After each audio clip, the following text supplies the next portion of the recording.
This episode's reading of the Aramaic Targum can be found on my website, The Unexpected Cosmology. I'm excited to premiere my very own Restored Names edition, putting Yahuwah, the Most High Elohim, back into the Lord God. And that's the other thing. The bookstore is open. One of the ways you can support this ministry is by picking up your very own copy. I'll leave a link below.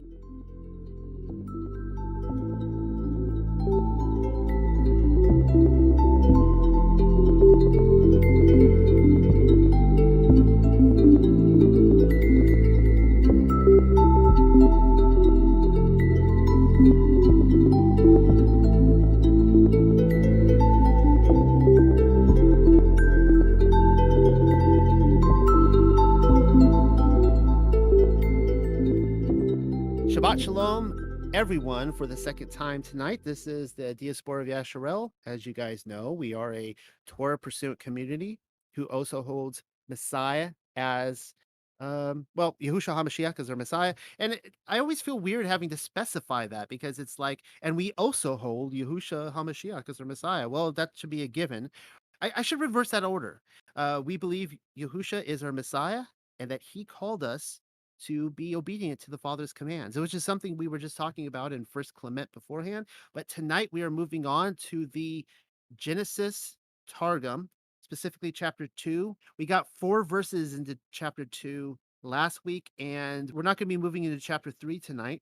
But I'm going to open this up. I'm going to start reading from chapter 2. It looks like Michael has already dropped the uh, the website or the PDF into there that you guys can follow along. I am, of course, joined by Michael tonight, and I am always excited to have him here and hear what he has prepared in terms of commentary. We'll be passing it back and forth. So, Genesis chapter 2 from the Aramaic Targum. Here we go. And the creatures of the heavens and earth and all the hosts of them were completed. And Yahuwah had finished by the seventh day the work which he had wrought, and the 10 formations which he had created between the suns. And he rested on the seventh day from all his work which he had performed. And Yahuwah blessed the seventh day more than all the days of the week, and sanctified it, because in it he rested from all his work which Yahuwah had created and had willed to make. These are the the Genesis of the heavens and the earth when they were created in the day that Yahuwah Elohim made the earth and heavens. And all the trees of the field were not as yet in the earth, and all the herbs of the field had not as yet germinated, because Yahuwah Elohim had not made it to rain upon the earth, and man was not to cultivate the ground. But a cloud of glory descended from the throne of glory, and was filled with waters from the ocean, and afterward went up from the earth, and gave rain to come down and water all the face of the ground. And Yahuwah Elohim created man in 2 formations, and took dust from the place of the house of the sanctuary, and from the 4 winds of the world, and mixed from all the waters of the world, and created him red, black, and white, and breathed into his nostrils the inspiration of life. And there was in the body of Adam the inspiration of a speaking spirit, unto the illumination of the eyes and the hearing of the ears. And a garden from the Eden of the just was planted by the word of Yahuwah Elohim before the creation of the world. And he made there to dwell the man when he had created him.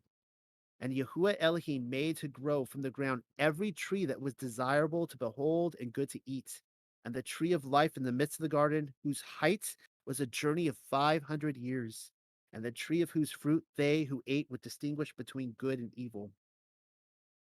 And a river went forth from Eden to water the garden, and from thence was separated and became 4 heads of rivers, of 4 chief rivers. The name of the first is Fishon, that is it which compasseth all the land of Hindiki, where there is gold, and the gold of that land is choice. There is the bedelcha and the precious stone of beryls. And the name of the second river is Gitchen. That is it which encompasseth all the land of Cush. And the name of the third river is Diglath. That is it which goeth to the east of Athor. And the fourth river is Pherath. And Yahuwah Elohim took the man from the mountain of worship, where he had been created, and made him dwell in the Garden of Eden to do service in the law and to keep its commandments. And Yahuwah Elohim commanded Adam, saying, "Of every tree of the garden eating thou mayest eat, but of the tree whose fruit they who eat become wise to know between good and evil, thou shalt not eat. For in that day that thou eatest, thou wilt be guilty of death." And Yahuwah Elohim said, "It is not right that Adam should be sleeping alone. I will make unto him a wife who may be a helper before him." And Yahuwah Elohim created from the earth every beast of the field and every fowl of the heavens, and brought them to Adam to see by what name he would call it. And whatever Adam called the living animal, that was its name.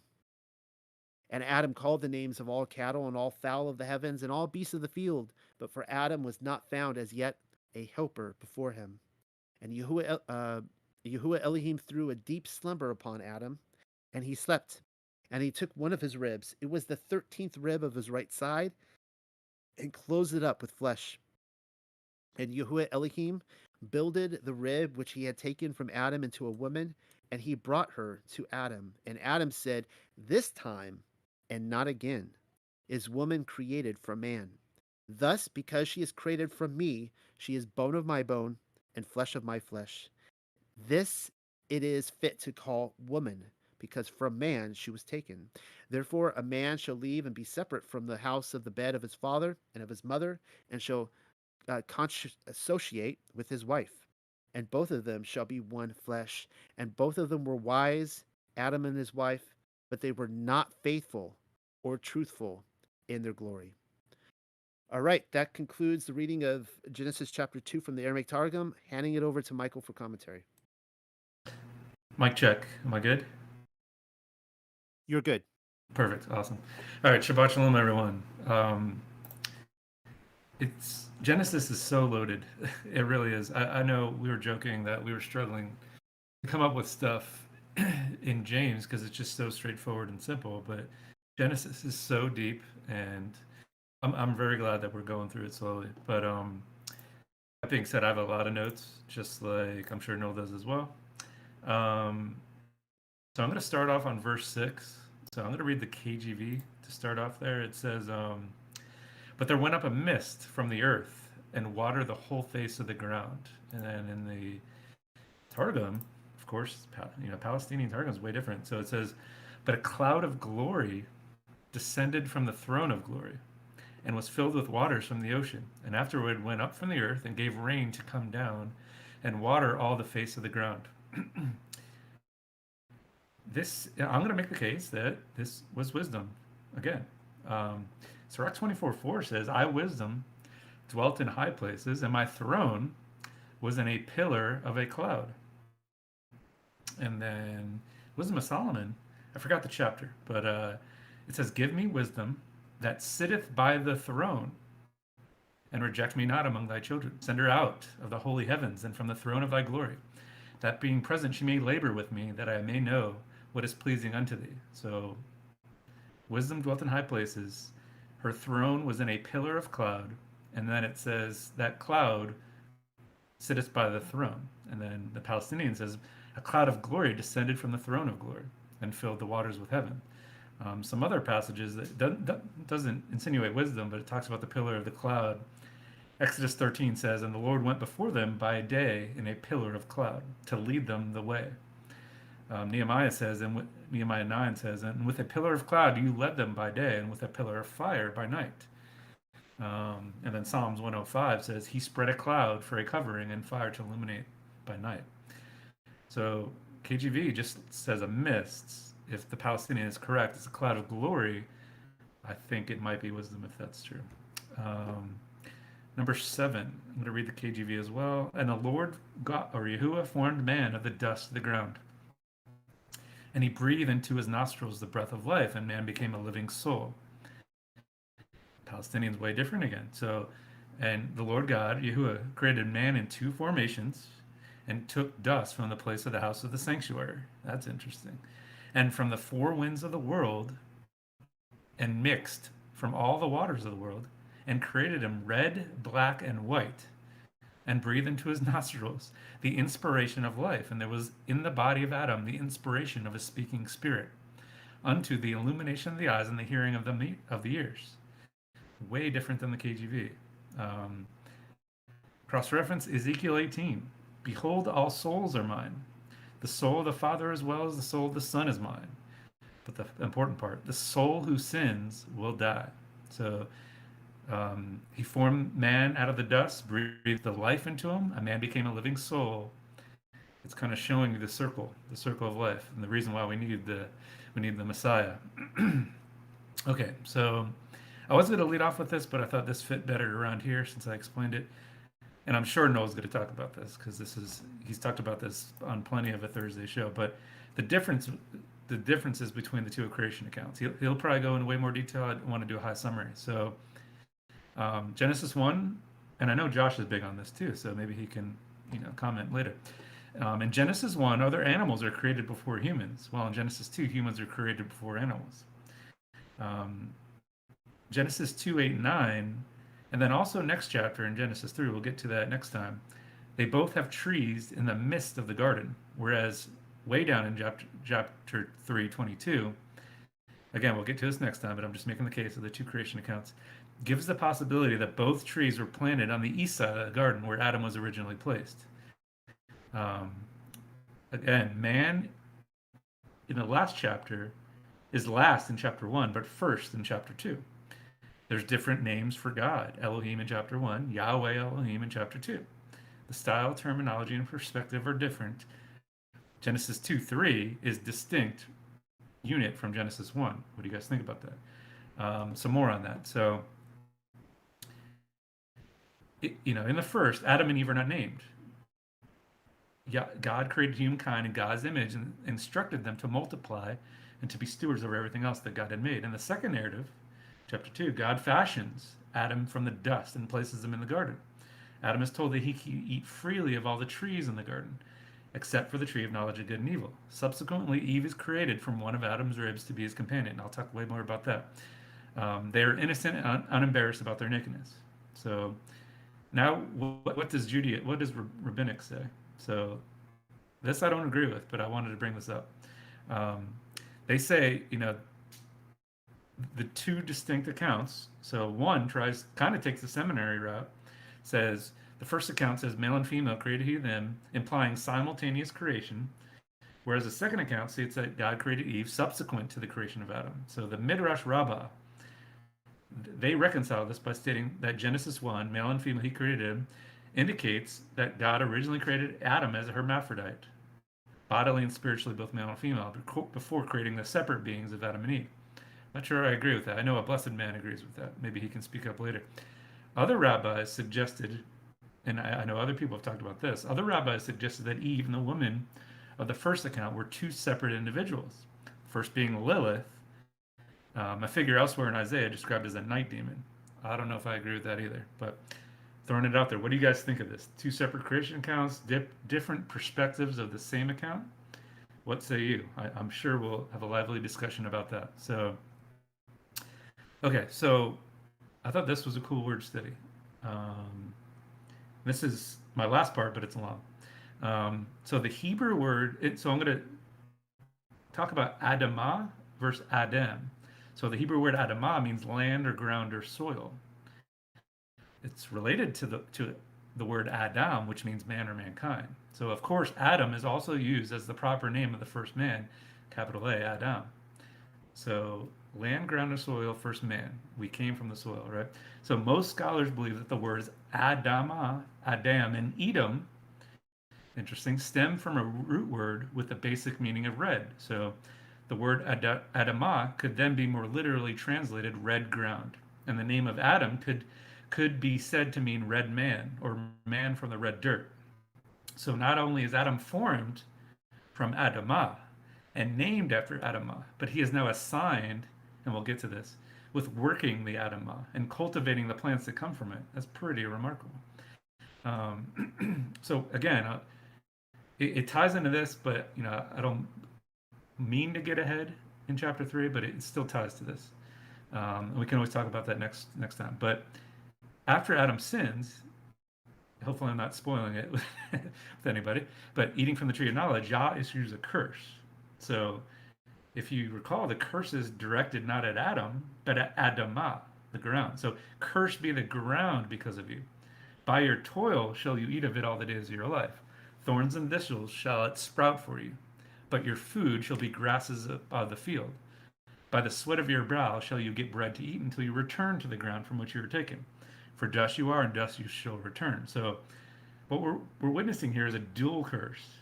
Again, I apologize that I am speaking ahead here. Just it fits with this correlation between Adamah and Adam. Adam is now forced to work the land in sweat and difficulty. In the Garden of Eden, he could simply pick the fruits from the tree. Now he will have to contend with thorns, thistles, backbreaking labor. So, and also it's interesting to note that Adam's curse was then accompanied by an order of exile. So Adam and Eve were driven from the garden and to till the soil, or the Adamah, from which he was taken. And later we'll get to it. Similar story with Cain and Abel. He says, "Your brother blood cries out for me from the ground," or Adamah. There you shall be cursed. The ground, if you till the soil, or Adamah, it shall no longer yield its strength.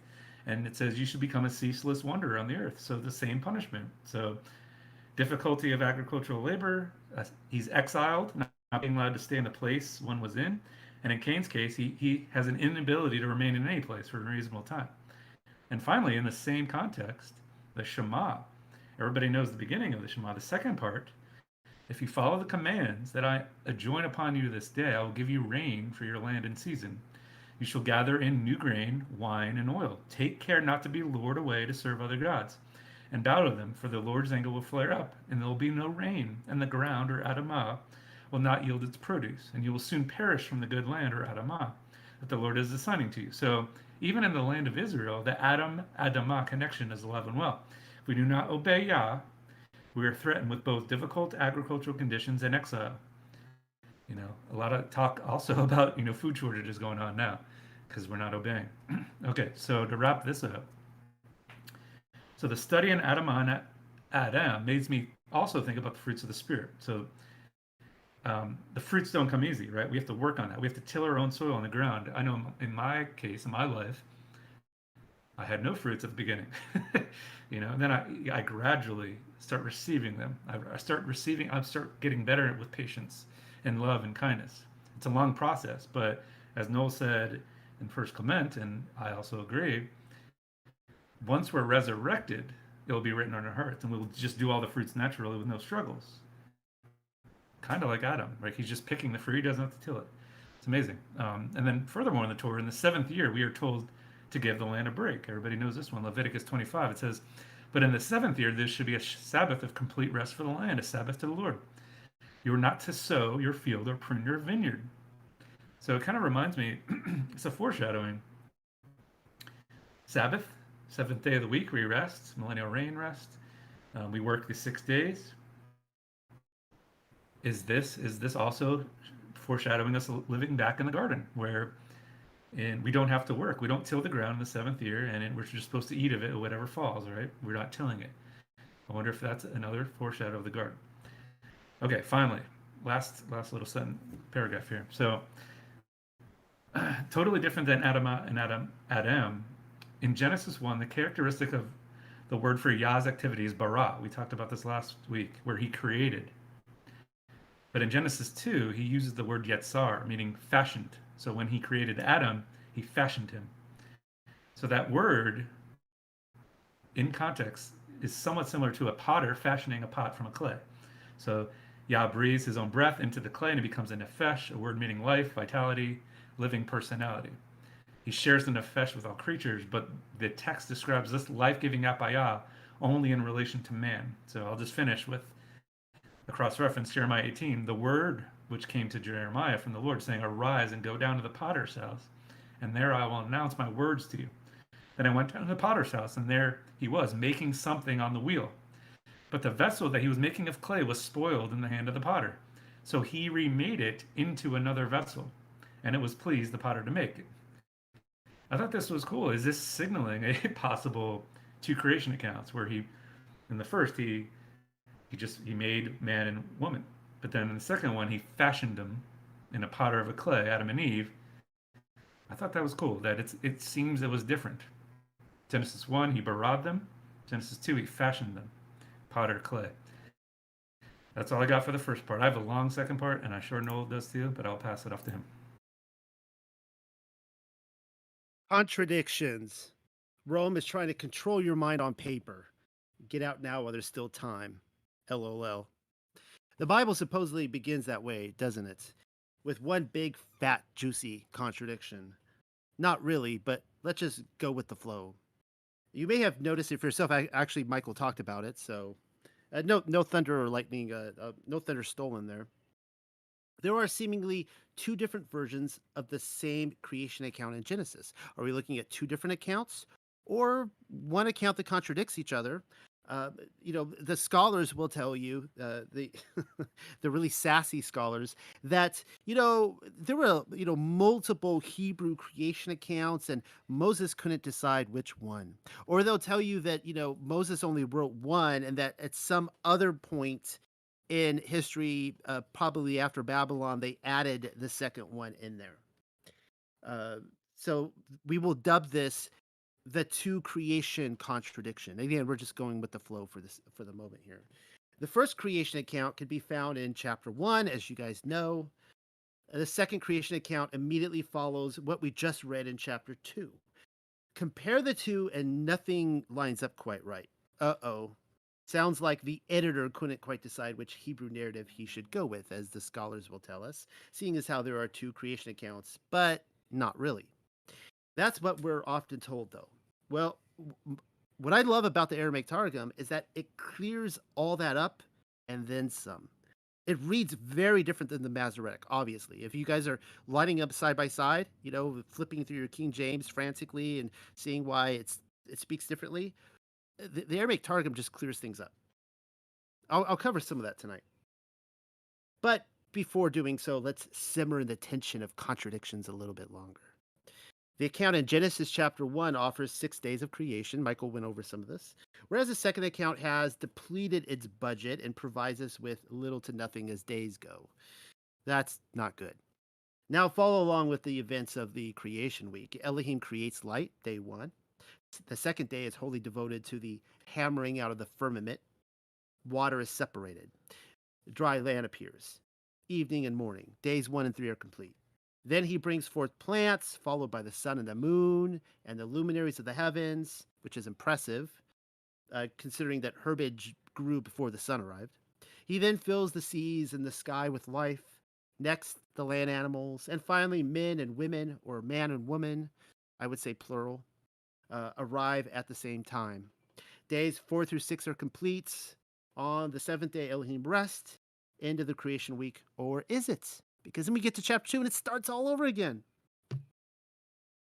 And, so as if to confuse an already established matter, Genesis 2 delves right back in and follows a different order.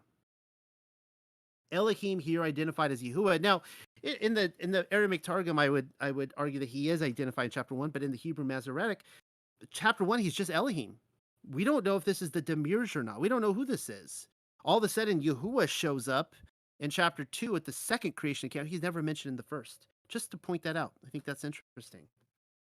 But here in the Aramaic Targum, they clearly they point out it's the same flow. It's the same being in chapter 1 and chapter 2. So here identified as Yahuwah, he doesn't create men and women in chapter 2. From the dust, he creates Adam alone. Many commenters will quickly tell you that Adam was created before there was any plant life, which seems to contradict chapter 1, but that's also misdirection, as the Masoretic makes clear, if you read even the Masoretic, that the fields had yet to be tilled, and that's what it's referring to.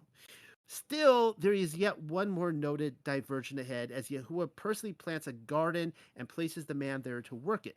It is only after placing the man in the garden that Yahuwah creates animals. I thought animals were created on the fifth day. Why are they created on the day? Why are they created after Adam? Not on the day after, but just afterwards, for him as helpers. Wait, had it the animals already been? I'm so confused. I thought the animals were already created. You will recall that man and woman were created together in the first account, as Michael pointed out. But here we are treated to another variant Adam meanders among the animals created after him, mind you. Then he has to go name the animals. How long do you think that took? Guys, that had to be more than 24 hours. That had, I mean, I wish we had all the original names of the animals, but there's an old uh, uh, I'll tell one of my amazing jokes. Actually, this comes from Jim Gaffigan, and part of his routine he would talk about naming animals, and he started out going like Tyrannosaurus Rex, you know, Brachiosaurus, and then as he's getting tired, he's like dog, cat, you know. But the point is that it's a long process to name all these animals. All right, so the woman hasn't even shown up yet at this point. Let's see what else. And now you've been caught up to speed. So what's going on? So we'll delve into this, and of course, Michael already has as well. All right, starting at Genesis chapter 2, verses 5 through 6, and we read about. Uh, Michael did a great job talking about the Ruach Hakodesh. I'm not going to be covering that. I'm really glad he did.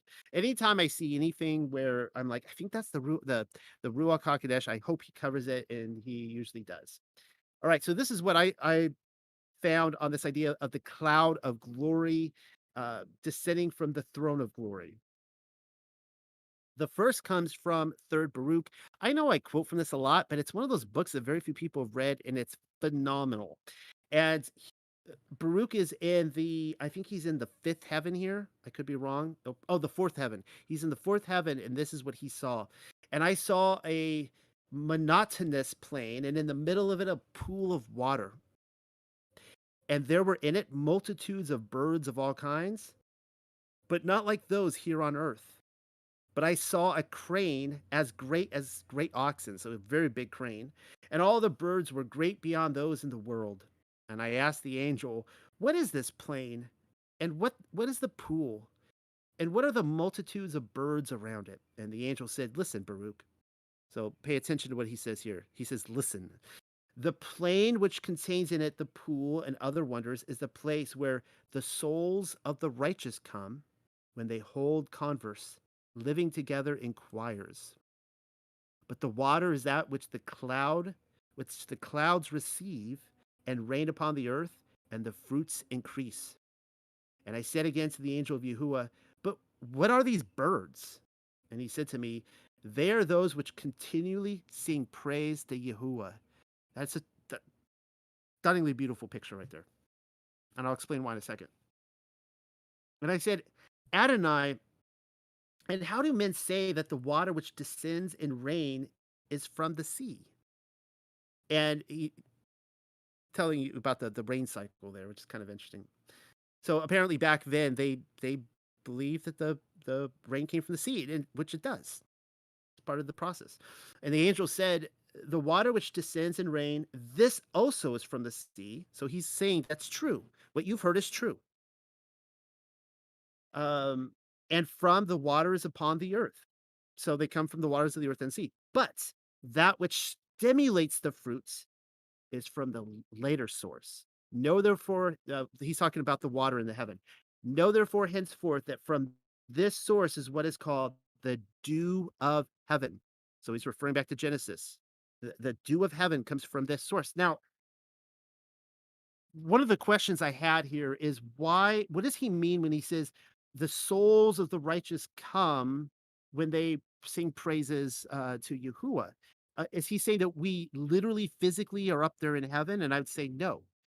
It's keep in mind that Baruch, one of his roles was in the temple, and so this was something that was very personal to him. And so the idea is that on the earth, on earth as it is in heaven, on the earth, when people would assemble to sing praises to Yahuwah and worship him, that was, I guess, vocalized up there in the pool of water. What's really touching here is that there are birds constantly there singing praises to Yahuwah. Now, think about this, that every single morning, what do the birds do? They start singing. Just as the rooster crows, and I've been over before and showing scripture that the rooster crows when I believe the gates of heaven are being opened and they're receiving our prayers at that time, at the sunrise. The roosters are announcing this. I mean, like you hear the rooster crow, get up and pray. And the birds, they have no choice either. They praise Yahuwah. Like, if we're not going to praise him, the birds will. But I want you to pay attention to the most important thing here, is that the water itself, this pool of water, is what he's saying is that the stimulation of fruit on the earth and a plenty comes from heaven. It doesn't come from any other source but from heaven. And what feeds it? Praising Yahuwah. So I'm going to continue this line of thought. This comes from Exodus 20 in the Aramaic Targum.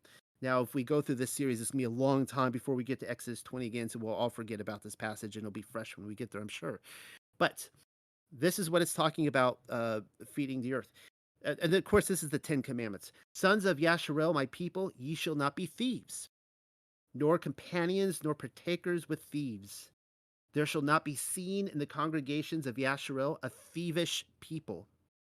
And we, of course, read this in First Clement as well, about stealing from Yah by wanting his rewards, but not being obedient to his will. That is equated to stealing from him. That your sons may not arise after you to teach one another to have part with thieves. Pay attention to this line right here. For on account of the guilt of theft, famine coming forth upon the world. And then the next command, sons of Yasharel, my people, ye shall not testify against your neighbors a testimony of falsehood, nor be companions or partakers with those who bear false witness, nor shall there be seen in the congregation of Yasharel a people who testify of falsehood. Neither shall your sons arise after you to teach one another and have part with those who testify falsehood. Why? Well, pay attention. For because of the guilt of false testimony, the clouds go up, and the rain cometh not down, and dryness cometh upon the world. So, false testimony and stealing from Yah both cause drought on the earth. According to third Baruch, what is it that causeth the rain to come down? Praising Yah, giving true testimony. That's kind of interesting. And then we see the cloud of glory in the wilderness. And this is what we read in Exodus 24:16. And the glory of Yahuwah's Shekinah abode upon the mountain of Sinai, and the cloud of glory covered it 6 days. And on the seventh day, he called to Moshe from the midst of the cloud. Again, in Exodus 40, there are so many passages. I'm not going to read through them all. You guys will all know what I'm talking about. Just giving a little bit of a little appetizer or a sample here. When the cloud rose up from over the meeting place, the sons of Yasharel would set out in all their travels. If the cloud did not rise, they would not set out until the day that it rose. For the cloud of the glory of Adonai was upon the meeting place by day, and there was a vision of fire in it by night before the eyes of the entire sons of Israel and all their travels. Exodus 40 from the Targum. And then, oh, here's a fun little passage from the Aramaic Targum as well. Uh, this is in Numbers 22, so this is really far off if we ever get to this. This is a really fun passage. 10 things were created after the world had been founded at the coming of the Sabbath between the suns. All right, so I believe it's talking about the first creation week there. The manna, it's saying that the manna was created. The well, the rod of Moshe, that's the scepter that I believe Yahusha rules with, was the rod of Moshe. The diamond, the rainbow, the cloud of glory, the mouth of the earth, the writing of the tables of the covenant, the demons, that's interesting, and the speaking ass.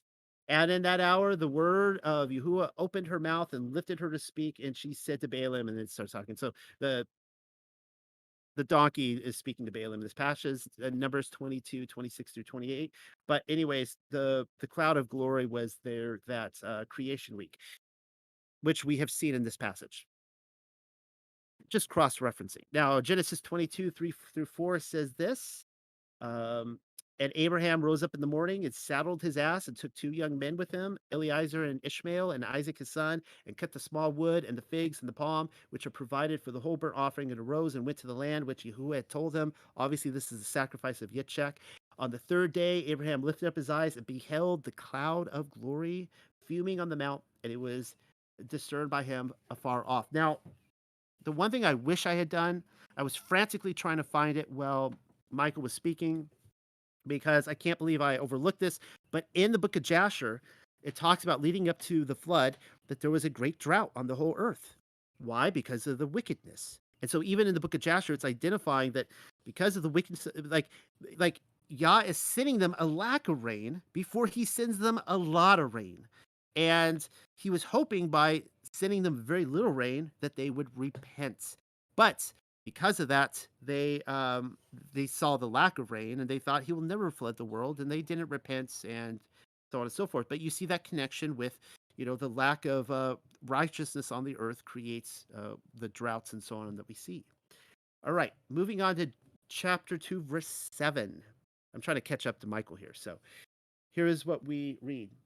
And Yahuwah Elohim created man in two formations. I will talk a little bit about maybe my thoughts on that.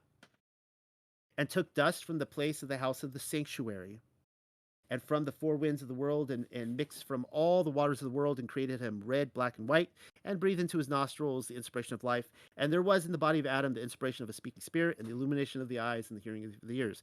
All right. So what I think is what they're talking about here, the red, black, and white, is what we would call melanin. We all have, what basically what makes us white, black, red, so on and so forth.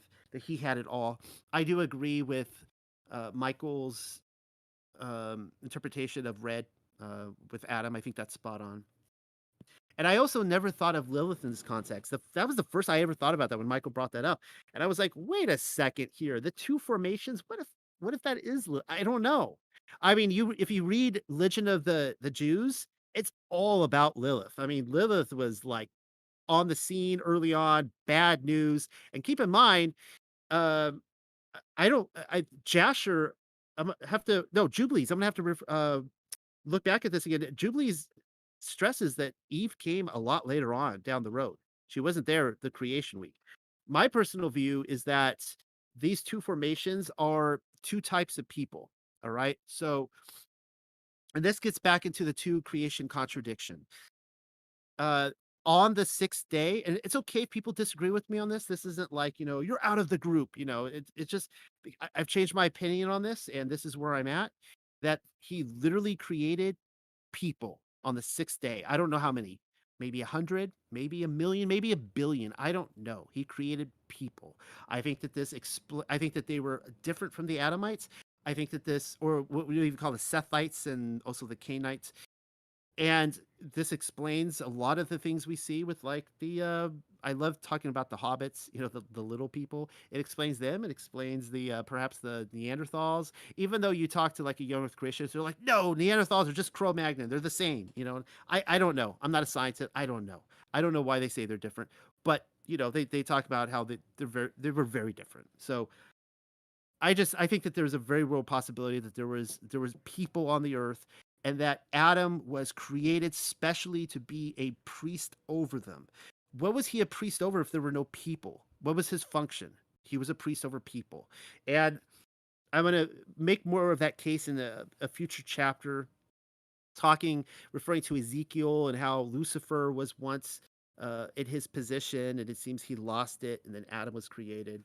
And now, of course, we have the high priest Melchizedek, our Messiah Yahusha, who is in that place for us as well. Um, Hallelujah to that.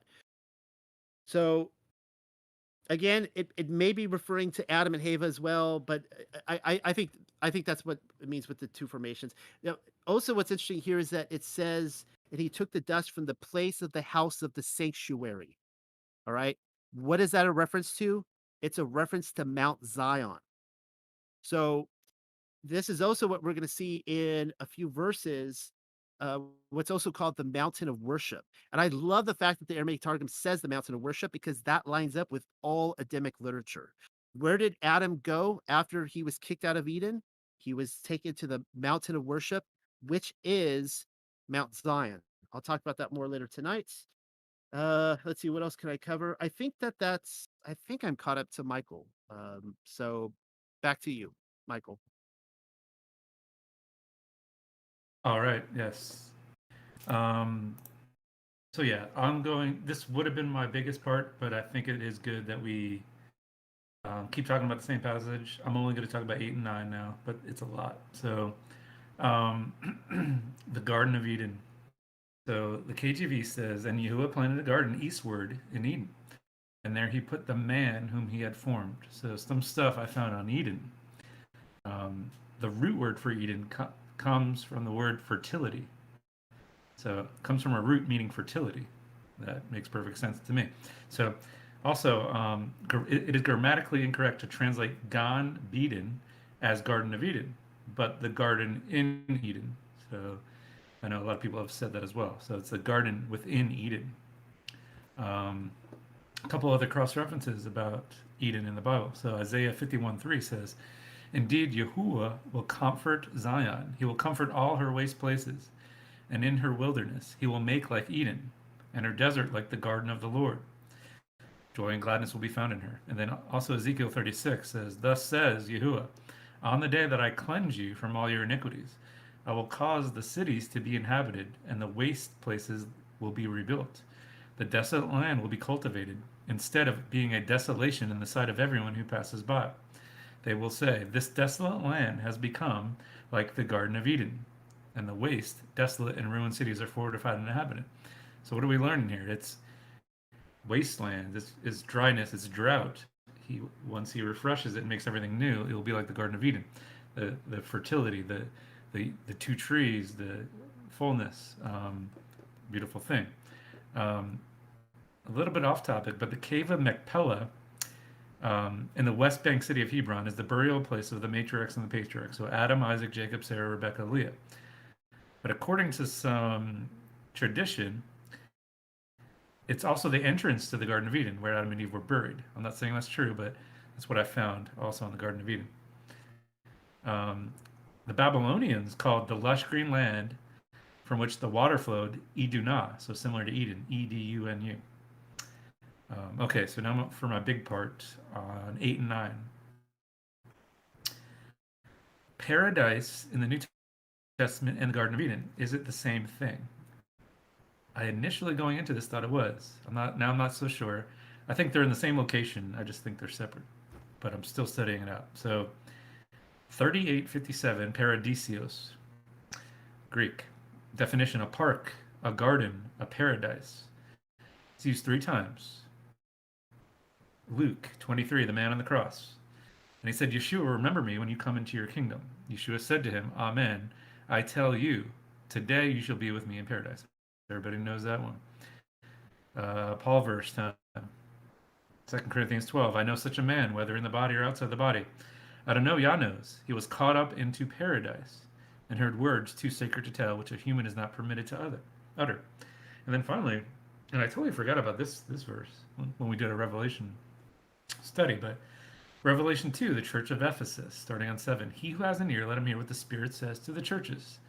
To him who overcomes, I will grant to eat of the tree of life, which is in the paradise of God. So those are the three times paradise is mentioned. It's pretty cool, though. All right, so in the Hebrew, 6508, Pardis, a preserve or park, also talked about three times in the Old Testament. So the word Pardis occurs three times in the Hebrew Bible, but always in context other than a connection with Eden. In the Song of Solomon, chapter 4, thy plants are an orchard, or Pardis, of pomegranates, with pleasant fruits, campfire with spikenard. And I think Enoch talks about pomegranates being the actual tree of life. I don't know if that's true, but I think that's what Enoch says. But Pardis, or orchard, is the same word. Ecclesiastes 2:5. I made me gardens and orchards, Pardis, and I planted trees in all of them, all kinds of fruits. So very similar, fruits in an orchard, but not technically the Garden of Eden.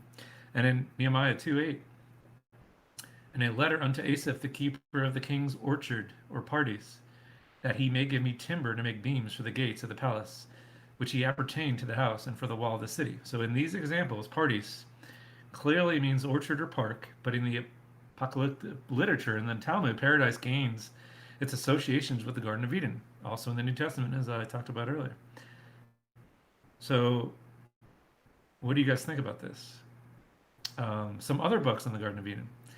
In the Apocalypse of Moses, so Adam and Eve are expelled from paradise after having been tricked by the serpent.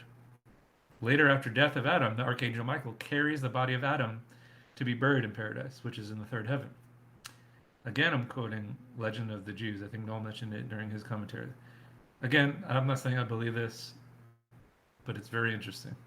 So, Legend of the Jews, and Zen talks about this a lot as well. They talk about two gardens of Eden. So, beyond paradise, which we talked about, is a higher Garden of Eden, where the Most High is enthroned. He explains the Torah to its inhabitants. The higher Garden of Eden contains 310 worlds and is divided into 7 compartments. The compartments are not described, though it is implied that each compartment is greater than the previous one and is joined based on one's merit. Chapter 2 of it describes a lower Garden of Eden. So the tree of knowledge is a hedge around the tree of life, which is so vast that it would take a man 500 years to traverse a distance equal to the diameter of the trunk. So from beneath the trees flow all the world's waters in the form of 4 rivers. We're going to be talking a lot about that later. Um, After the fall of man, the world was no longer irrigated by this water. While in the garden, though, Adam and Eve were served meat by dishes by angels, and the animals of the world understood human language. Jubilees talks about that too, that they spoke Hebrew. They respected mankind as God's image, and they feared Adam and Eve. Okay, so do I want to read anything else here?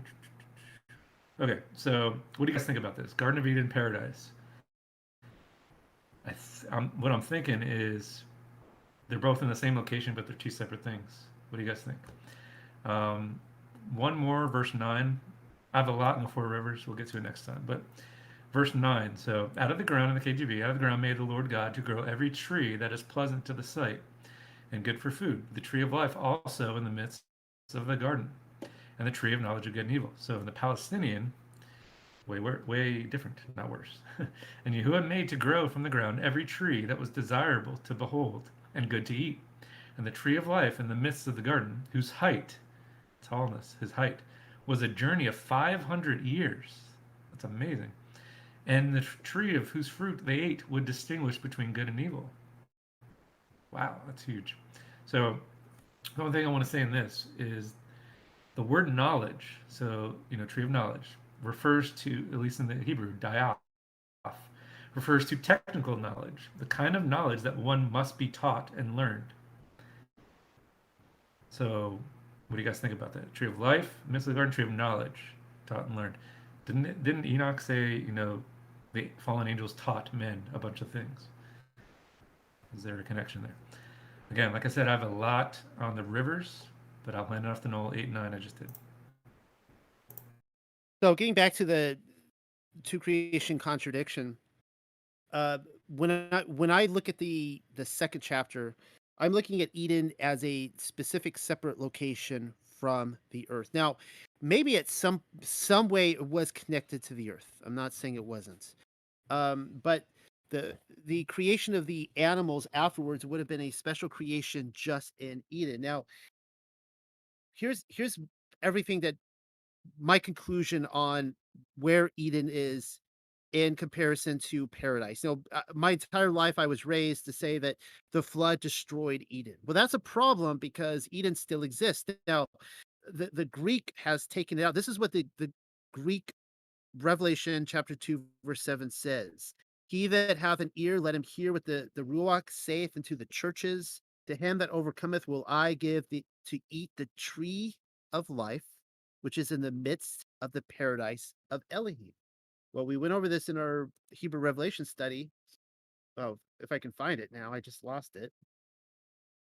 This is to contextually, what is this to? This is Ephesus, the Church of Ephesus. This is what it says in the Hebrew Confidential Councils of Yahuwah.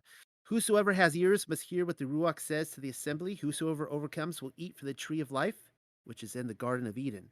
So, according to the Hebrew document, the Garden of Eden still exists and it's up in heaven. And I think right there, that just separates, it just clarifies for us the two creation contradiction. Eden is clearly a unique, separate creation from the earth, and I'll get more into that right now. So the first one here is I'm going to actually go there. I'm going to quote from this Chronicles of Jeremiel. Take this with a grain of salt, but this is it's an old book from the ancients, and it's worthy to point out. This is what he says in, I think this is chapter 2.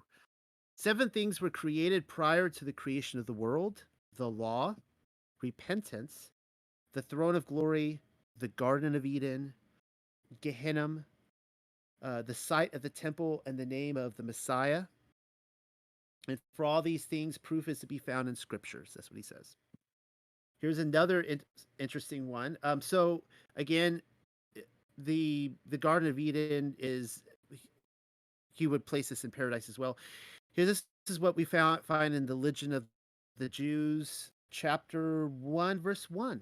In the beginning, 2,000 years before the heaven and the earth, seven things were created: the Torah, written with black fire on white fire, and lying in the lap of Elohim, which is interesting. The idea that the Torah is lying in his lap, that's the same idea as what we see with like the kings of Judah, or they were supposed, like Solomon, he was supposed to have the Torah on his lap as he conducted business and gave his judgments.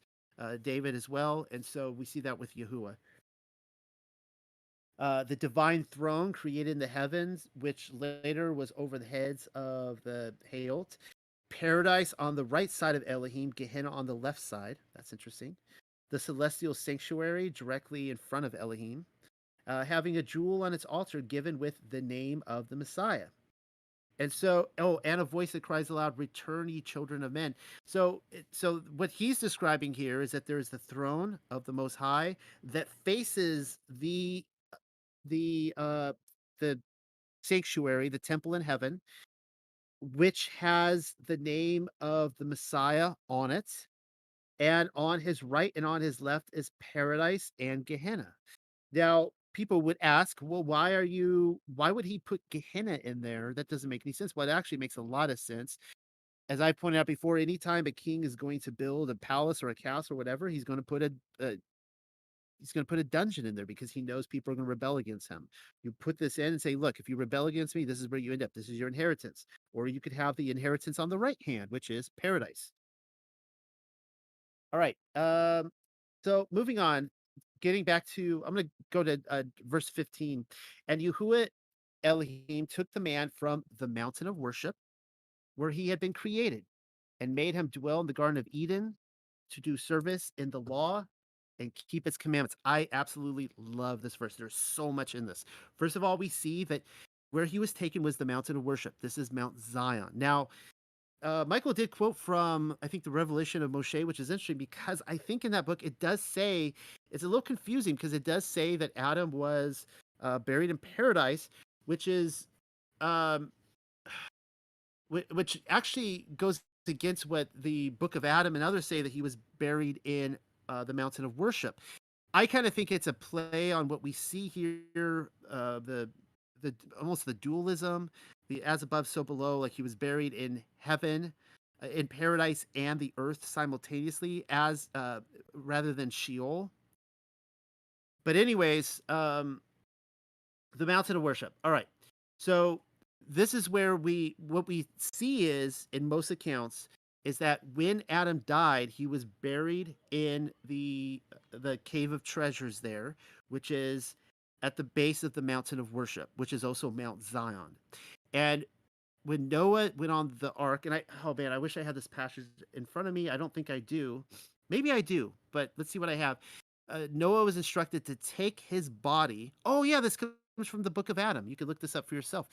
Noah was instructed to take his body onto the ark, and as soon as he was done, he was to bury him back in the mountain again, the same place. Which is interesting because where do we see Shem and Noah go? According to the writings of Abraham and others, the we see them going to Mount Zion. This is where Melchizedek is, who is Shem when Abraham, meets him. It's also where Abraham went to school. It's where Yitzchak went to school. It's where Yaakov went to school. They went to Shem's school there. And nerd alert, what really excited me was like a year or two ago. The only thing that hindered my excitement was really looking into the idea, is Israel really the true land of Israel? And I've come to the conclusion that it is now. Well, they discovered there at the base of Mount Zion, in the city of David, okay? Not where they say the Temple Mount is. That's for Antonia. That's not the real Temple Mount. They all know where the Temple Mount is. It's where all the archaeological work is done. It's on Mount Zion. They discovered Shem's actual what remains of his school there. They actually found where Noah made his wine. They found that it was a winery. They found what appeared to be at one time like a huge, strange stone that they didn't know what it was. Well, the Targum will tell us what it is. It was the stone of illumination that came from Eden. That really sparked my interest when I saw that. But also notice this is that where Yahusha was crucified is a place they say the Mount of Skulls or the Mount of the Skull. I mean, not skulls plural, but the Mount of the Skull. Where does that reference to? It's a reference to Adam, the place of where Adam was buried. He was crucified right over that. Well, here's the problem with the official narrative. If you go to Israel today, you will find uh, a bus stop right next to what they is apparently the garden tomb. But it's the garden tomb. I don't know if Yahushua was buried there or not. That's beside the point. That's irrelevant. There's a bus stop there, which I've been to that bus stop and I rode on that bus to go down to the Dead Sea and the Red Sea. But right above it, you can look and there's this kind of this mount, and they will say, "Well, it kind of looks like a skull, so we think that's the Mount of Skull." You gotta be kidding me! Like 2,000 years have gone by. There's been so much erosion. You got the mud flood. You got all this other stuff. That was not. They did not call that the Mount of Skull because it looked like a skull. They were referring to Adam, and we've demonstrated that uh, when Yahushua was crucified, shockingly, if you read it in the Hebrew Gospels, he was taken when Pontius Pilate washed his hands and he was done with them. He had his servants escort Yahushua back to the temple. He was tried all over again by the Sanhedrin. And where was he beaten? It wasn't in Pilate's court. He was beaten in the temple on Mount Zion. They placed a crown of thorns on him there in the temple, in the courtyard, in front of the altar, and he would have been crucified right there, right outside the temple. It might have been inside the temple, I don't know, but probably right outside at the place of the skull where Adam is buried. So that's just taking us back to that right there. And all right, so let's see what we see here in Legends of the Jews again. We see this: the grace and loving kindness of Elohim revealed themselves particularly in his taking one spoonful of dust from the spot where in time to come the altar would stand. Uh, this is the dust from the mountain of worship of Mount Zion, which the Targum talks about, saying, "I shall take man from the place of atonement." Interesting, that he may endure. So think about that. So he specifically, and this is the legends of the Jews, and he's specifically saying where he created this special man, this high priest, he knew that it would be the place of atonement. And then we read in the cave of treasures, and when he rose at full length and stood upright in the center of the earth, he planted his 2 feet on that spot whereon was set upon up the cross of our Redeemer, for Adam was created in Jerusalem. Keep in mind, he was not created in Eden. Eve was created in Eden, but Adam was created on Mount Zion. And again, they say here the cross was on Mount Zion, guys. It wasn't where they say the place of the skull was. It was on the temple where the actual temple was. Just think about that. That's crazy. We never hear about that. We never learn that. That's a conspiracy. But he truly was the Passover lamb that they sacrificed him right there at the temple where they were sacrificing the lamb, not in a different place. All right. Okay, the other thing I love about this passage is that it says Adam's purpose was to do service to the law. I can't forget this part, and to keep its commandments. This isn't wishful thinking and part of the translators, by the way. This will people will kick and scream at this, going, "No, this is a false translation." Well, is it really? I'm going to actually prove that it's not. The very idea of service to Torah is embedded in the original Hebrew. All right, so in the original Hebrew, the Masoretic. It says that Yahuwah placed Adam in the garden, quote unquote, to cultivate it and keep it, unquote. The two Hebrew words for cultivate and keep are abad and samar. They are usually translated serve and guard. When these two words occur together later on throughout Scripture, and they do, they have this meaning and refer either to uh, those in the covenant serving and guarding, obeying Elohim's law and commands, or more often to priests who serve Elohim in the temple and guard the temple from unclean things entering it. So his job was to serve and guard the covenants, the law, and also keeping unclean things from entering the garden. That was his role, and he failed obviously miserably, as we see. He let his guard down, and Satan came in. And it wasn't just when Satan came in uh, that he failed. It was when he saw him, he should have been scoot, be gone. Just take a whatever he needed, a baseball bat, whatever he could find, and just got him out of there. Chased him out. He didn't do that, so he failed miserably. Even before he ate of the fruits, he failed his job. So we see the idea of guarding the temple from unclean things in Ezekiel 44:14, First Chronicles 23:32. Throughout Numbers, I won't go over all those, but you could, look up the words Abad and Samar, do a search on that. Here's what we see in Numbers chapter 3, verse 7 through 8. I'll read this one. And Yahuwah spake unto Moshe, saying, bring the tribe of Levi near and present them before Aaron the priest, that they may minister unto him, and they shall keep his charge and the charge of the whole congregation before the tabernacle of the congregation to do the service of the tabernacle. And they shall keep all the instructions of the tabernacle of the congregation and the charge of the children of Israel to do the service of the tabernacle. Just so you know, that is dripping, soggy wet with the two words Abad and Samar, which is the same command giving to Adam in the Masoretic. All right. So the word abad can be, just to go over this again, could be to labor, work, do work, to work for another, serve another by labor, to serve as subjects, to serve Elohim, to serve with Levitical service. Here are some examples. We see it, the negative and the positive. Exodus chapter 113, the Egyptians compelled the sons of Israel to labor rigorously. So here we see the Egyptians forcing this word abad on the Israelites, the same thing that Adam was given. Exodus 3:12, and he said, certainly I will be with you. Elohim is speaking here to Moshe, and this shall be the sign to you that it is I who have sent you. When you have brought the people out of Egypt, you shall worship God Elohim at this mountain. And I think I put that in there because the word worship there is yeah, just to serve Elohim. That you will serve Elohim at this mountain. Exodus 8:1. Then Yahuwah said to Moshe, go to Pharaoh and say to him, thus says Yahuwah, let my people go that they may serve me. So there's the word again. And of course, the service there is in context of receiving the law. Uh, Exodus 29, 6 days you shall labor and do all your work. And the context there again, the same word is always that you are to labor unto Yahuwah, because we are to be priests in his kingdom. You're not to labor to yourself, you're to always to labor for Yahuwah. Now, the Hebrew word samar, keep, in English keep, is mostly used to express the idea of faithfulness to the law or to the covenant. So I'll give you some examples. Exodus 12:24, and ye shall observe this thing for an ordinance to thee and to thy sons forever. Forever. You shall keep this law. Exodus 12:25, and it shall come to pass when ye be come to the land which Yahuwah will give you, according to, as he hath promised, that ye shall keep this service.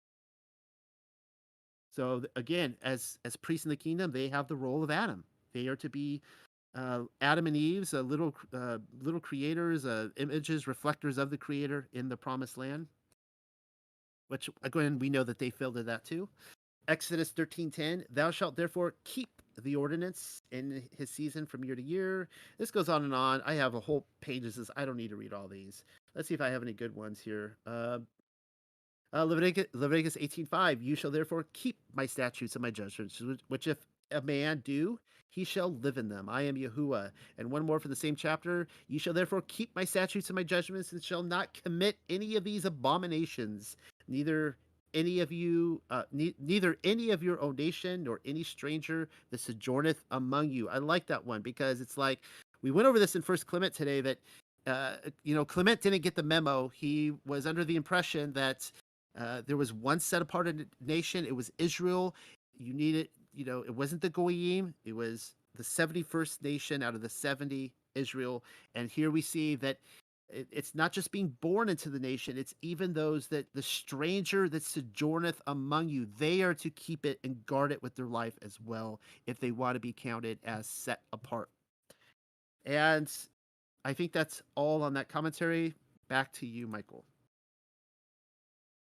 All right, interesting stuff, and hopefully you can elaborate more on Shem school that Katie was asking. I thought that was pretty interesting as well. I'm going to talk about the rivers, so that would be 10 through 15. So um, the rivers coming out of Eden. So in 10 KGV, and a river went out of Eden to water the garden. So and from thence it was parted and became into four heads. So one river became into four. So um,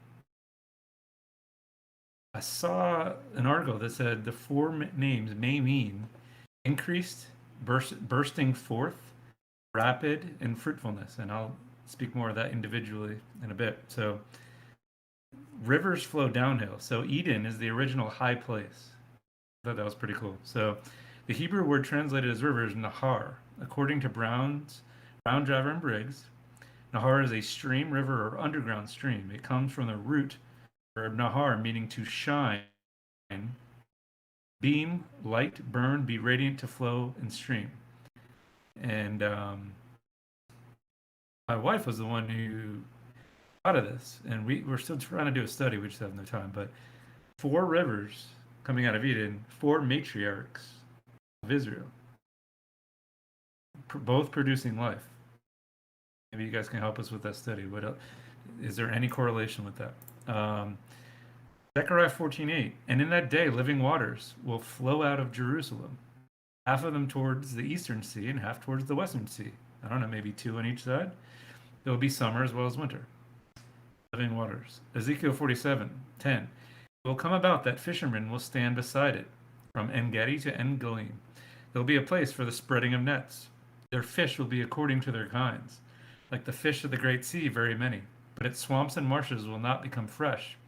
They will be left for salt. By the river on its bank, in my opinion, it's talking about Jerusalem. On one side and on the other will grow all kinds of trees for food. Their leaves will not wither, and their fruit will not fall. They will bear every month because their water flows from the sanctuary, and their fruit will be for food, and their leaves for healing. Imagine you just use some leaves to heal. It's probably, if we're post mill, this already happened probably. So maybe it is in New Jerusalem. Okay, so number 11, the KGV says the name of the first is Pison. That is it, which compassed the whole land of Havilah, where there is gold. So, so the Hebrew word Pishon give the idea of dispersing, spreading, scattering, whereas the Brown Driver Briggs H6376 increases. So notice that this river flows around or encompasses the whole land of Havilah, where there is gold, bdellium, and onyx. Havilah and its root, this Hebrew word root, chul, chul, are defined as to circle, twist, writhe, travail, dance, or whirl. So, unlike the Tigris and the Euphrates, which we'll get to in a bit, the Pishon has never been clearly located, at least from what I've seen. It is briefly mentioned together with the Tigris in the Wisdom of Sirach. But this reference throws no more light on the location. So, in the Antiquities of the Jews, Josephus identifies Pishon as what the Greeks called Ganges and the Gihon as the Nile. So Josephus thinks Pishon is the Nile. The famous quote unquote Rabbi Rashi also identified it with the Nile. The second river. So, oh wait, no, never mind. 12. And the gold of that land is good. There's bdellium and the onyx stone. So bdellium is a fragrant gum, much like myrrh. That's interesting, myrrh. It comes from a thorn tree, which produces a small particle of resin that appears to tear or liquefy when the sunlight shines upon it. I thought that was cool. The special resin in Hebrew literally means to divide, separate, distinguish, or even set apart. The onyx stone, or in Hebrew shoham, comes from a word that means to blanch or make white. So an onyx stone is usually black or dark in color, but it's to make white. So Do you recall what the high priest wore on his shoulders? Two onyx stones. So these were connected to the breastplate. And I remember during our Revelation study, I brought this up and it kind of hit me. Revelation 2:17. He who has an ear, let him hear what the Spirit says to the churches. To him who overcomes, to him I will give some of the hidden manna, and I will give him a white stone and a new name written on the stone, which no one knows but he who receives it. Is this an onyx stone where it makes the person white? It cleans the garments of the person. That's what the high priest did. They had the two stones on their breastplate. Is that what he's doing to us? Second river, number 13. The name of the second river is Gihon, the same as it encompasses the whole land of Ethiopia. So Gihon, H1516, translated break forth, labor to bring forth, with the idea of water gushing out. So in Genesis, Gishon is encircling the land of Cush, or a name associated with Ethiopia, as KGV said. This is the reason that Ethiopians have long identified the Gihon with the Abai River, or the Blue Nile, which encircles the former kingdom of Gojam in Ethiopia. So, and I thought this was cool. So, I'm not 100% sure what to make of this, but a little nugget. If you recall Moses, which means the one drawn forth from the water, married a Cushite woman, married an Ethiopian. There's got to be something there. Maybe it goes in with the four matriarchs, but even though that might have been before that. But okay, so the name of the third river in the KGV, Tidikal, or Tigris. That is it which goeth toward the east of Assyria. And the fourth river is Euphrates. So normally we quote the Palestinian Targum. I'm going to quote the JPS Targum on the same link. And the name of the third river is Tigris, because it actually says it. That is which goeth toward the east of Hasor, and the fourth river is Euphrates. So the Tigris, or in Hebrew, the Chedekal, this river is said to be going, or quite literally in Hebrew, walking. So the river is walking. Um, the river Euphrates, in Hebrew, it's Parat. That word parat comes from the word pre, or fruit. So it's fruitful. So if you remember, kind of summarize the names at the beginning, said increasing, bursting forth, rapid, and fruitfulness. Pretty cool. And then let's see, 15. This is just a simple cross reference. And Yehuah took man and put him in the Garden of Eden to dress it and to keep it. Palestinian different. And Yehuah took the man from the mountain of worship, and that's what Noel said. I did a quick search and I thought it was Mount Gerizim, but it's Mount Zion, where he had been created, and made him dwell in the Garden of Eden, to do service in the law, to keep its commandments. It's amazing. And I loved what Noel said about the place of atonement where the priest is. That's awesome. I'm going to stop here. I still have a few, but I'll hand it off to Noel. Yeah, I'm going to finish up here myself. I'll try to make this quick as I go over the last notes here. Uh, verses 16 through 22. I'm not going to repeat those. You can kind of read them for yourself, but I want you to notice the order of events. Yahuwah commands Adam not to eat of the tree. Then he says afterwards he will create a wife after the command has been given. Eve was never given the command. She only heard it secondhand from Adam. So when we see Satan tempt Satan tempt Satan. When we see Satan tempt Eve, probably, presumably next week or our next session, we will see how he causes her to doubt her husband. It's not just Yahuwah she's doubting, it's now the information that has been supplied to her by her spiritual authority, Adam. That is being called into question, which actually makes a lot of sense considering what happens. I'll just give you a little hint. It's more than just eating fruit. But he doesn't go about creating her yet after the command is given. Adam is then first has him name all the animals. So he says he's going to create a wife for her, a helper. Gives him a command, then says, "Okay, but before I do that, go name all the animals." And after naming the animals, he finds not a single helper suitable. Kind of an interesting order. Only afterwards, Yah puts Adam to sleep and creates a woman from his rib. All right, and then this is something I did want to touch on tonight. verses 23 through 24. I'll read these really quickly again. And Adam said, "This time and not again is woman created from man. Thus, because she is created from me, she is bone of my bone and flesh of my flesh. This it is fit to call woman because man was taken from her.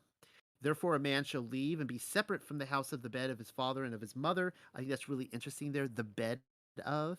And shall consociate with his wife, and both of them shall be one flesh. Now, this is highly debated, and this comes up often about um, this idea that a man and woman, when they enter the bed together, that they become one flesh. And this is a mystery. Well, my opinion on this is that there is something about we do see in Leviticus 18:7 that there is a truth to the idea that seeing the wife naked is exposing the man's nakedness. I'll read it really quickly. "You shall not uncover the nakedness of your father," which is that which and so what does it mean to uncover the nakedness of your father? Like, is it saying that I can't see my own dad naked? No, it specifies. It says which is the nakedness of your mother. So it is sin for me to have any sexual relations with my mother. Not that I feel just icky and gross even saying that, but it happened in the Bible, so it's a thing apparently. Ham did that with Noah's wife. "She is your mother; you shall not uncover her nakedness." Okay, so it doesn't specifically say they're one flesh, though. All right, and this is what I think is happening when it talks about one flesh. And I've heard this phrase used time and again at weddings, often from the pastors, that you guys are becoming one flesh now. Usually as justification. Okay, but I don't. Again, I don't believe that's what it's saying. Adam says it. Bone of my bone, flesh of my flesh happened once, but will never happen again. So therefore, it, it, in the context here, I can't say that my wife is bone of my bone, flesh of my flesh, because Adam's. If I'm quoting Adam, because Adam said it's the first and only time that's ever going to happen. So notice again the order of events in verse 24. "A man shall leave the house of the bed of his father and mother." Formerly, he was the one flesh of his father and mother. Did you get that? The father and mother, the man and the woman coming together, they create one flesh through the child.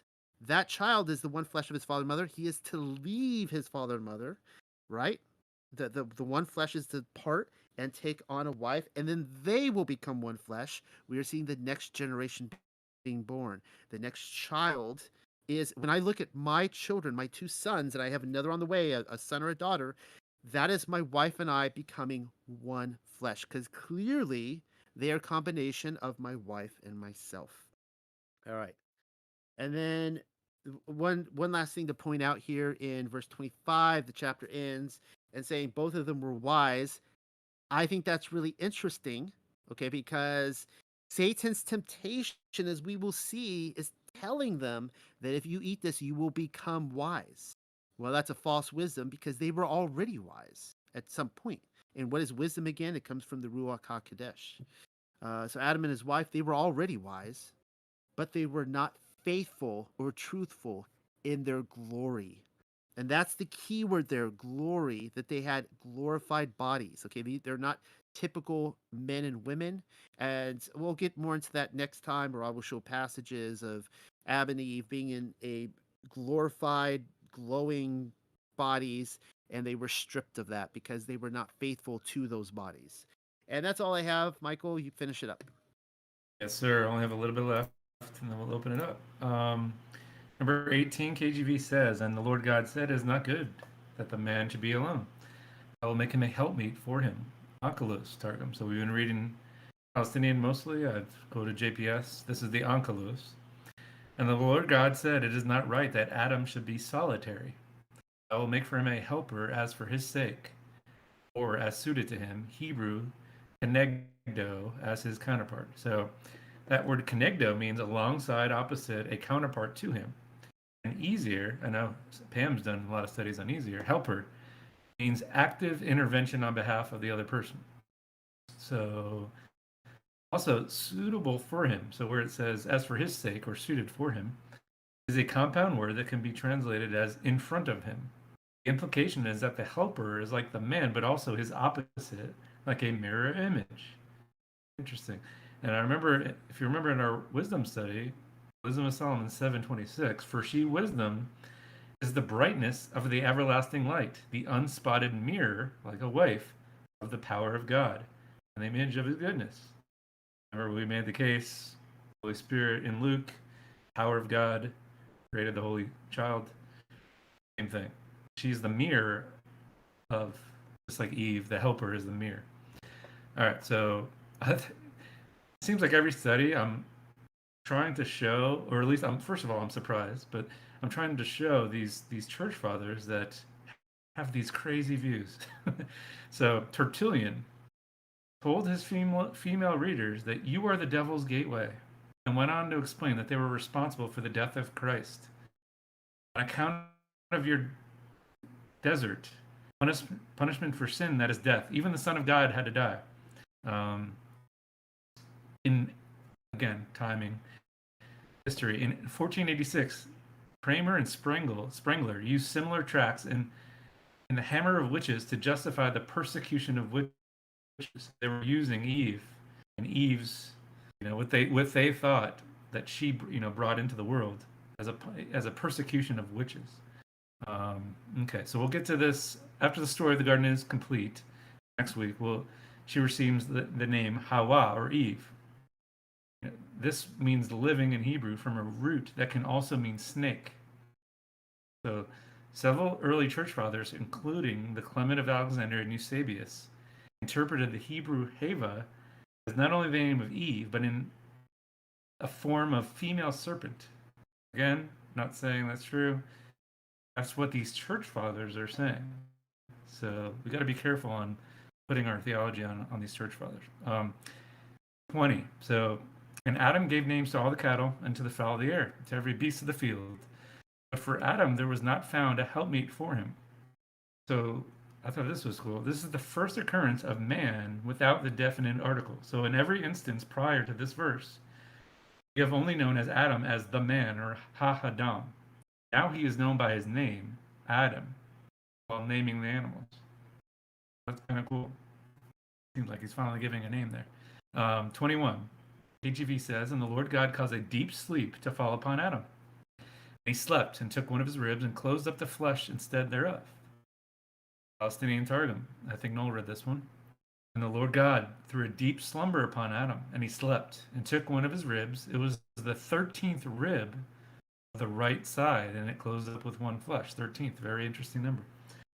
Hebrew word for rib can be also side, chamber, or beam. I thought that was interesting. Now, this was a great cross-reference for deep sleep. So every study I'm doing a cross-reference of interlinear words.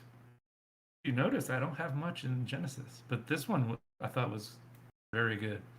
Job 33:14. I've never even really picked up on this. Job's such a huge book, but for Yah does, and it's just a great summary. So, for Yah does speak, now one way, now another. Now no one perceives it. In a dream, in a vision of the night, when the deep sleep falls on people. Same word. As they slumber in their beds, he may speak in the ears and terrify them with warnings. To turn them from wrongdoing and keep them from pride. To preserve them from the pit, their lives from perishing by the sword. Or someone may be chastened on a bed of pain with constant distress in their bones, so that their body finds food repulsive, and their soul loathes the choicest meal. Their flesh wastes away to nothing, and their bones, once hidden, now stick out. They draw near to the pit, and their life to the messengers of death. Yet, this is amazing, if there is an angel at their side, a messenger, 1 out of 1,000, sent to tell them how to be upright, and he is gracious to that person and says to Yah, he's ministering to him, spare them, going down to the pit. I have found a ransom for them. Let their flesh be renewed like a child's. Let them be restored as in the days of their youth. And this is all the same passage in Job, starting on 14:33. Then that person could pray to Yah and find favor with him, and they will see Yah's face and shout for joy. It will restore them to full well-being, and they will go to the others and say, I have sinned, I have perverted the right. but I did not get what I deserved. Yah has delivered me from going down to the pit, and I shall live to enjoy the light of life. God does all these things to a person twice, even three times, to turn them back from the pit, that the light of life may shine on them. This blew me away. It blew me away. So, deep sleep, Adam fell into deep sleep. He pulled Eve out of him. But in this one, a deep sleep, Yah can speak to you in your sleep. He can chastise you. He can warn you of your life and what you're doing. He can pull you out. There's minister angels ministering for you to him, atoning, not atoning, but at least mediating is the word I'm looking for, to Yah, to give you another chance. They do it two or three times. You have a change of heart, and then look at this. It says it basically shows a testimony. You're gonna praise Yah throughout all of it of what you were. All happened from a deep sleep. So I'm gonna be pay attention more to my dreams now. Two left. KGV 22, and the rib which the Lord God had taken from man made he a woman and brought her unto the man. So fashioned or taken in verse 22 is the Hebrew word banah, meaning built. So this sentence could read, and the Lord God built up into a woman the rib which he had taken from man. So it appears, she was not a new species. And then, as Noel said, Adam rightly spoke of her as his own flesh. And I thought that was really interesting. And he equated it with children being their own flesh, which totally makes sense. As a child is born, their two flesh become one. And finally, the last thing I have is KJV 24. Therefore shall a man leave his father and mother. They shall cleave unto his wife, and they shall be one flesh. Palestinian Targum there says, therefore a man shall leave and be separate from the house of the bed of his father and his mother, and shall consociate with his wife, and both of them shall be one flesh. Paul did a great job at explaining. That's all I got. I guess we can open it up, or if Noel has any comments on that. Yeah, no, I don't have anything further. So thank you all for sitting through both of these presentations. Not recognitions. First Clement as well as Genesis Targum chapter 2. Did you guys have any thoughts or observations while going through this? Well, I had an observation, but it was from Clement, and it was about you were talking about, Clement talking about the ranks of, the soldiers and stuff. And I rather liked that chapter because it immediately made me think of the story in Luke, um, where the centurion has a servant who's dying. And I'll just read a little bit of that. It says, and a certain centurion's servant who was dear to him was sick and ready to die. And when he heard of Yahusha, he sent unto him the elders of the Yahudim, beseeching him that he would come and heal his servant. And when they had come to Yahusha, they besought him instantly, saying that he was worthy for whom he should do this. For he loves our nation, and he's built us a synagogue. Then Yahusha went from them, and when he was not far from the house, the centurion sent friends to him, saying, Adonai, trouble not yourself, for I am not worthy that you should enter under my roof. Wherefore neither thought I myself worthy to come unto you, but say in a word, and my servant shall be healed. For I am also a man set under authority, having under me soldiers, and I say to one, Go, and he goes, and to another, Come, and he comes, and to my servant, Do this, and he does it. When Yahusha heard these things, he marveled at him, and turned about and said unto the people that followed him, I say unto you, I have not found so great faith, no, not in Yasharel. And they that were sent, returning to the house, found the servant whole that had been sick. And I just thought that was you know, if people are misinterpreting, that whole thing with Rome and about, being servants of Rome, I look at it more as, just obedience in general. And that just sort of ties in with everything we've been talking about being obedient to Torah and the blessings that it brings. That was a great observation, and you're absolutely correct. I've been unfair to Clement on a couple points, and I said in that one chapter that I rolled my eyes at that chapter, and it was because of what the scholars were saying on that. But I do agree with you on that. And one thing I was thinking about is so he's using the military as an example, and if anyone has been in the military, you know anything about it, is that you cannot do anything to raise through the ranks except for hard work and being noticed. Being noticed is key, right? By your superior officers, and you start, and eventually, you become a obviously, if you enter as a private, in the army, you're never going to rise past what is it? I guess sergeant. Really, you're never going to become a lieutenant or a captain. You have to go through officer school for that. But the same thing applies, and the context he was giving before that is that we are not um, to praise ourselves or to put ourselves in authority that we the authority we're being put in is by others lifting us up and esteeming us, and noticing us as, hey, that guy is an amazing teacher. Or amazing so and so. We should put this guy in this position. Let's raise this guy up to be the shepherd of our congregation. And what he was seeing is a bunch of bitter people who they wanted those coveted positions, and it was causing dissension because then they had jealousy of those who were in it, and they were, and so on and so forth, attacking them. And so I think, yeah, I agree that the military that he uses is a great example, because it's all, if we all see ourselves as Yah's soldiers, then it's up to him to promote us or demote us or whatever. That's beyond our control, and we have to accept that fate. I noticed he was quoted. It appeared so. I made the claim, not claim, but I posed the question that he was quoting a lot from Hebrews, the book of Hebrews, and Hebrews is a mystery author. Is there any way Clement was that author? What do you think about that? He called, he's talking about the footstool. He talked a lot about the priesthood and Melchizedek, which no other canon book does. He talks the faith of the patriarchs. I think that's Hebrews 11. What do you think about that? Could he be the author of Hebrews? I don't know. Yeah, so I would have to that's a really interesting observation you have. I would have to go through my some of my notes from like Holmes, what he talks about, because throws in a lot of quotes, and I don't think he quotes from Paul very often. Or if he does, they'll throw in Paul, but they'll say, well, really this comes from the Old Testament, and it's like, okay, well, was he really quoting from Paul then? So that brings up the point that if he is quoting from Hebrews a lot, then and Paul wrote that, then that's maybe the only book he's quoting from. My theory is that Hebrews was not written by Paul.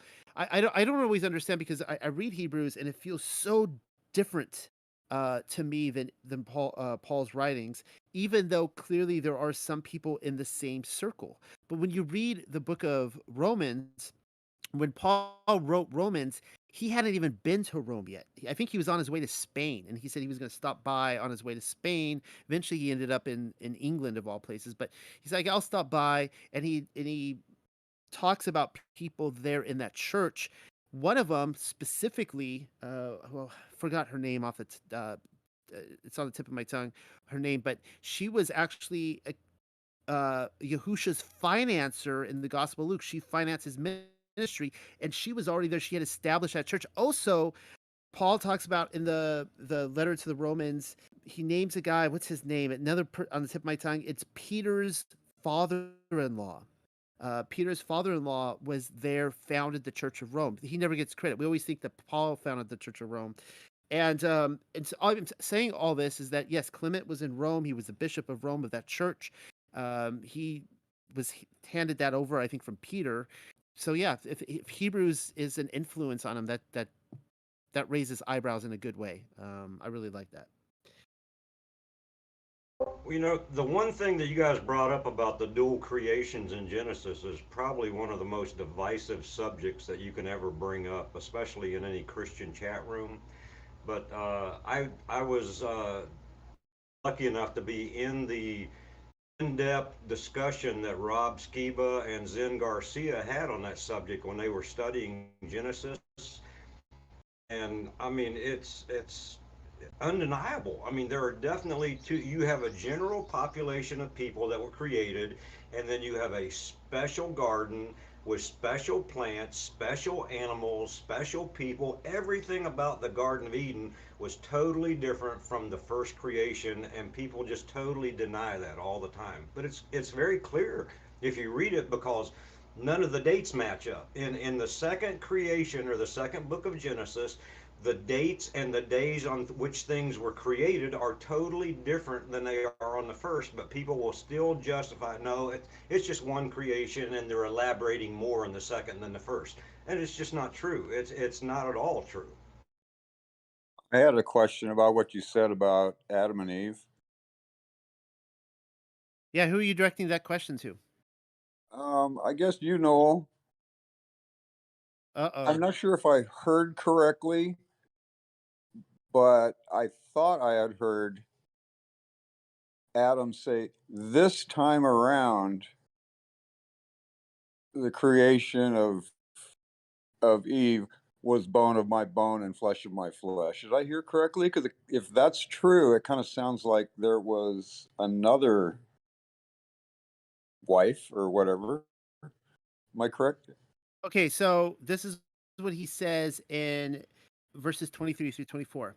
And Adam said, "This time and not again is woman created from man. Uh, thus, Uh, because, thus because she is created from me, she is bone of my bone and flesh of my flesh." So the point I was making, no, I'm not disagreeing with the potential for Lilith. Not, I didn't have much. That's a subject that I have seen things over the last year that I have put in a couple of my papers, that Lilith appears, like in Isaiah and others, to be a totally legit demonic being, and I'm open to. But the point I was making is that say, the saying where my wife would be bone of my bone and flesh of my flesh, that would be taken out of context from what Adam is saying, because Adam is saying that this will never happen again. Therefore, I cannot say that my wife is bone of my bone and flesh of my flesh. The idea that sexually we become one flesh. uh, The point is that becoming one flesh is creating children. That's the idea behind that. okay, that's great. There was two words thrown in there that kind of changed the whole matter, and I didn't hear those two. So thank you very much. I've got a question, Noel. Have you considered the possibility Adam, the Adam that was in the garden, because there's many Adams, but that particular Adam, is it possible, and this is my thinking, that he was kind of like, he was basically a hermaphrodite? He had all male and female tendencies, and when the father separated the rib from him, he also separated all the female tendencies, and that's why mankind today, normal mankind, okay, those of us who are normal, bad word, but anyhow, we are always looking for our other half, and when we join together, that makes us complete. So, yeah, I mean, I've heard you speak on that before, and it's not that I'm against the idea. I am open to the idea, but I would have to see that case be made in scripture. There is the very interesting comment made by Yahusha in the Gospel of Thomas about women becoming men again. That woman was taken from man, becomes a man again, and then you also see that same quote in Second Clement, telling us that Yahusha really did say that. The question is, what did he mean by it? So again, I can't really comment on that. The one point I will say, just observationally, that sometimes make me wonder that there is potentially a truth to that, is in the natural world. We look out, and male animals are, they have like plume feathers, and they're very colorful and lines with big manes, and it's all about attracting the woman, right? They're beautiful creatures. And you look at female animals, and they're typically brown and plain and the color of bushes, and there's reasons for that. They have to survive and take care of their children, obviously. uh, But, in the animal kingdom, the man is the one trying to attract the female. They spend there's a great documentary out there. I don't remember the name of it now. My wife and I watched it, and the whole documentary is how there are species of birds. There are documentarians who've gone out and followed birds around, and the bird's entire purpose in life is to do like outrageous things just to attract a woman. Like they will create their own unique dances and all these kind of things, and they will go their whole life and never once will get selected by a woman. They will never get to procreate. And maybe if they're lucky, they will do it once for the 2 or 3 seconds, and that's the crown of their life. Well, the reason I say this is because in amongst humans, it's the opposite. It really is. It's like I don't know if it was intended that way or what, but there's a bit of a reversal where women are the ones that, they're the ones that go out there and try to attract a man, attention wise, and seduce him, whereas the men are trying to seduce the women in the animal kingdom. So that's the only point that I bring up that I go, huh, well, that's interesting because that's very different. And that may lend a little bit of credence to that theory. So I'm just kind of throwing that out there for you. But otherwise, I just want to make clear to everybody that unless if I see evidence in scripture, that no, I don't subscribe to the I can't even pronounce it, the hermaphrodite theory. So Katie's asking you something in the chat. Can you address the 7 atoms? yeah, what are the seven? What are the 7 atoms? I don't know. What are I? Um, Did I talk seven. about? No. A blessed man did. Um, Oh, okay, I John. I can add, yeah, Oh, I can add a little light to that. When we were doing the study in the Hebrew, the word Adam simply means mankind, and in the Hebrew, going through with the Aramaic Targum, there were seven. The spelling is exactly the same, Adam, Adam, but the jots and the tittles were all put in different places, 7 different times, given 7 different types of Adam. And Adam, the one who was in the Garden of Eden, was a actual, and the way it was, the definition was that he was a special Adam, according to the jot or the tittle where it was placed on the name. But there's actually, when you look in the Hebrew, there's 7 different, not, and I'm not saying there were 7 different men. I'm just saying that the way it was used throughout Genesis, it is spelled using the jot and the tittle 7 different ways. I was looking at this parallel that I seen today that was kind of brought before me, and it has to do with Adam and Eve being the, if you will, the building blocks of humanity. It's as it says in there that Hava was the mother of all living. We see a parallel of that today with what science has tried to present to us, which I believe is a fallacy, when it says the building blocks for all matter are atoms and molecules. And when I was looking at these words with great scrutiny and trying to ascertain where they came from, taking them back through different lexicons and everything, it turns out that Atom, Atom, is a Egyptian deity, and that the other building block that is said to be molecule is referencing Molech. And I found that was very interesting. So there seems to be a morphology or a cyclical pattern or a type and shadow of all these things that have, from the very beginning, a mixing and a diluting of these things to where we're presented today with these lies. And I'm going to say quite affirmative that the building blocks of all matters is not in molecules. And I'll leave people to research that, but I was kind of surprised to see that today. I just wanted to kind of throw that out there. So if you could um, sum that up in one sentence, what would just so I don't misunderstand you?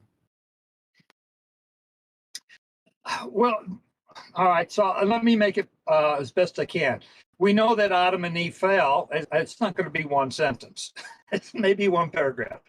Adam and Eve fell, and ever since the fall, there has been given explanation for this. Man has tried to rise to uh, the one to present the reasoning for this and the control that comes out of that over the rest of mankind. So of course, Satan is pulling the strings behind the scenes with all of this. But that's where I see us today is that we have, excuse me, it's more than one paragraph, but today we have atom and molecule as being the building blocks for all the foundation for all of matter, when in fact Yahuwah constructed mankind through the Adam and Hava, the beginning. I hope Okay. that helps.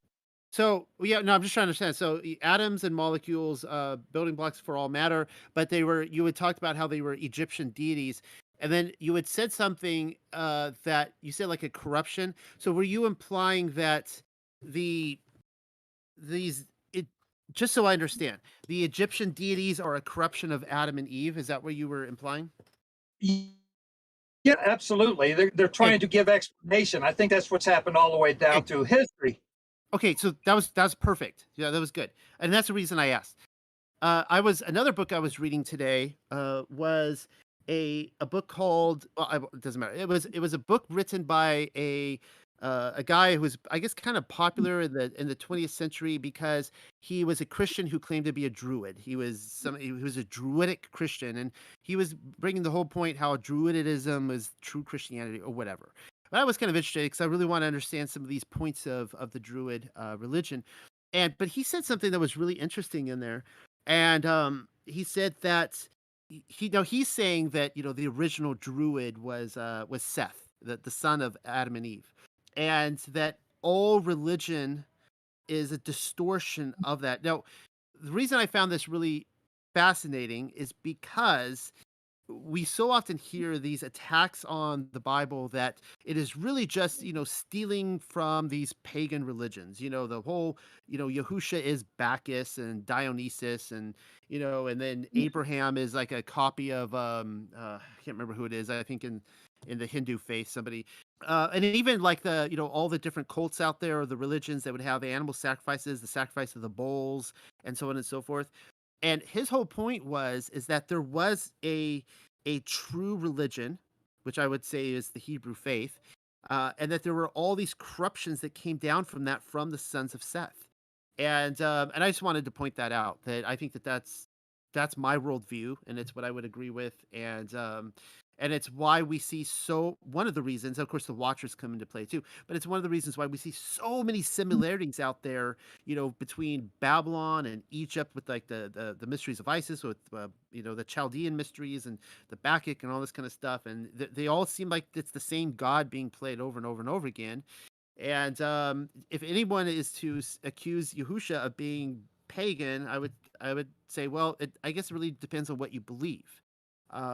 If you believe that Yahuwah is true and that his word is true and that he has a son, then there would naturally, it would only make sense to me. It would make more sense to me than not that there would be corruptions of that from going down throughout history. So, I sorry. tend to agree with that in the sense that we looked at this a little bit last week when we talked about the sons of Elohim as being the sons of Seth. And I am in agreement with that because they were attracted to the daughters of men and they took for them wives, although all whom they chose. What this to me is saying that the wife of Adam was presented to Adam as being a suitable a suitable partner for him, if you will. The word suitable is used there in the scripture. So what is that revealing? Is that Yahuwah had taken from Adam and brought before him a suitable wife or helpmate, or however you want to phrase that. And what the sons of Seth had done was they took from the daughters of men 6-day man, if you will, unsuitable wives. They were to be the Melchizedek or the priest to all of mankind, and they failed in doing that. And they did a Hail Mary pass and took these daughters for themselves that were not suitable helpmates. And that was increasing the fall of mankind. Rather than walk in the role that was assigned to them, they skirted that, went to the carnal lust of the flesh that has been problematic ever since then. Now, the late uh, I'm reversing my words, which means I'm getting tired. The night is getting late. We've been at this for about 3 hours now. Does anyone else have any thoughts on anything we read in Genesis chapter 2, or of course, First Clement, before we close shop tonight?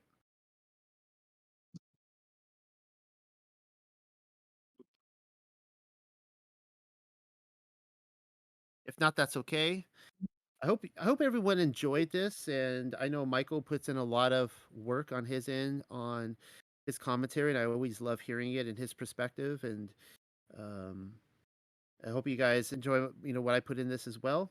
Obviously, hopefully you guys do. You guys keep showing up week after week, and I love that you guys are here. And I would love to hear you guys' thoughts on this as well. And just make sure that in future, if you guys want, like next week when you come in, take notes. And it's one of the great things about being here live versus watching this on YouTube. And all you can do is send in notes to the complaint department in the comments section, which a lot of people do.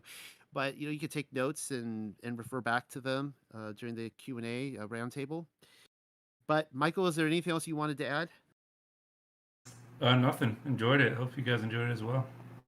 All right. Well, we will do this again next week. And I say that, my wife will be 40 weeks pregnant, but I'm feeling like we're probably going to do this again next week. So, just plan on being here unless if I put on a notice that it's labor time, and we'll be back doing this again. Shabbat Shalom one last time, everybody, and I'm signing out for the night. Shalom, everyone.